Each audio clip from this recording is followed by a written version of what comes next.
Я продолжу, если можно. Доброго дня. Звать меня Давид, солдат батальона Донбасс, рядовой разведки.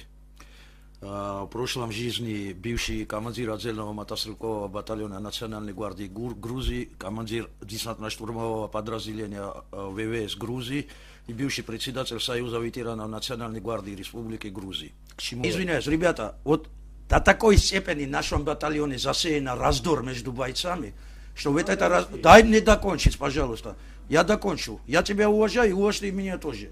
По-моему, нет у тебя причин меня не уважать. До такой степени засеян раздор батальона, что этот раздор выливается не только внутри, а в зале пресс-конференции в одном издании. Разбираемся этот самый. Я вам заявляю, ребята, абсолютно, я на эти слова отвечаю. В батальоне, где происходит между бойцами такой раздор, этот батальон боевым единицей не будет и не может быть, потому что в таком составе батальон получит фатальных происшествий, где бойцы не дружны. Этот батальон как может воевать? Давид, батальон сейчас находится на выполнении боевых задач. Можно я тебе вопрос задам? А вы где закончим с темой? Да, не надо оправдываться что, перед людьми, которые пришли срывать пресс-конференцию. Это фанаты Секундочку, еще Семенченко, добавлю. батальона. Вопрос постоял такой, что почему мы здесь. Весь батальон знает, что когда батальон пошел в зону АТО, я и другие грузины поехали в зону АТО голыми руками. И при первой же освобожденном городе Попасной, где мне одолжили во время штурма пулемет, я заимел свое оружие, с которым дальше продолжал воевать. Которое оружие потом исчезло со склада. И остался у меня подписка, которая сейчас у вас находится, товарищ подполковник, правильно? И я остался без оружия, и через полгода проявилась проблема, что я не гражданин Грузии. То есть я не гражданин Украины, и я не могу воевать через полгода, и мне не могут оружие. Еще хуже скажу. Когда мы первый раз приехали в старые зоны, то нас построили, вышел замкомандующего по политической части Национальной гвардии Украины и сказал, те люди, которые держали в руках оружие и не были оформлены, военная прокуратура на вас заводит дело. О, спасибо, я говорю. Он дальше продолжает. Но еще если, говорит, найдется свидетель, что вы с этого оружия стреляли в граждан Украины, не в сепарах, не в террористах, а в граждан Украины, а отдельно уголовное преследование будет на вас это. Это правда? Алден, присутствовал ты там на первом сборе? Ну, кто присутствовал, там правда, там пару генералов и полковник выступал.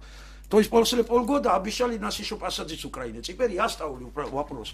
Когда мне сейчас сказали, что почему ты здесь сидишь. Когда я пришел в батальон Донбасс, я не хотел никакого статуса, я не хотел никакого гражданства. Я подполковник. С опытом 4 войн прошедших пришел рядовым солдатом. Но почему-то потом оказался тут, надо воевать по административным законам Украины. Понимаете? Такого я еще нигде не встречал, воюющий, но потом проблема остается и без паспорта. Хорошо, теперь давайте скажем так. Благодаря того, что наши штатные списки попали на сепарском сайте, они же факт, что попали. Я там есть, проведел. Так я не существую в батальоне, но в сепарских, где попало, там я есть. Оказались в федеральном розыске Российской Федерации. Грузинский парламент буквально уже вчера внесли, ужесточает уголовное преследование за участие в боевых действиях в другом государстве. То есть было с 4 до 6, сейчас его поднимают. В Украине обещают посадить из-за того, что стрелял граждан Украины. Тогда, может, кто-то мне скажет, мне что, землю выкопать, там лечь или на Луну улететь? Кто-то может мне это ответить? Или и я изгоем стал лишь из-за того, что просто как бывший боевой командир, я не осуждал никого. Я дал просто оценку и решение этих проблем. И все. Я лично всем никого не... Хай Бог всех осуждает. И Я вот, не судья никому. как сказал Давид, значит, действительно, вот есть тут прямая такая несправедливость. И у нас сражались не только представители, значит, Грузии, но вот, скажем, и дружественной нам Белоруссии.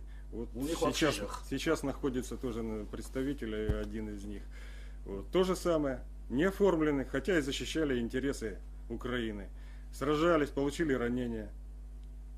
Более того, в декабре один из них, белорус, один попал в КГБ Белоруссии. арестован. Есть у нас такая Из информация, да. из слитой базы, неизвестно кем, после похищения Калашника, а не до него. Ну, было Калаш, слито, когда да? появится, Вот тогда пускай все прояснится. это рассказывает Человек пострадал. Татьяна, пускай об этом рассказывает Калашник там, или кто-то еще. То Ведь есть в том, что неоформленный да, боец, это правда. которому не дали гражданство, он Вот. теперь находится... Это правда. Татьяна, правда, знаете в чем? Мы, граждане или не граждане, 23.06.2014 торжественно присутствие командующего Национальной гвардии Украины, присутствие церковных представителей дали присягу на верность украинскому народу. Для меня, как боевому офицеру, это свято. Тогда у меня мурашки пробегали, когда я клялся на верность украинскому народу. И до сегодняшнего дня я продолжаю так жить. Без разницы. Война не закончена, даже я вам больше скажу. Не осуждайте за это, она даже нормально и не начата. Мы перед такой большой угрозой стоим, что даже не осмысливаем, что происходит. Где воевать, я найду. Но батальон Донбасс для меня всегда останется то маленькой части, то маленькая моя история, которым я, например, спасибо судьбе, что мне удостоила честь с такими людьми бок о бок сражаться за свободу этой страны. Слава Украине! Ну, наверное, будем уже заканчивать. Все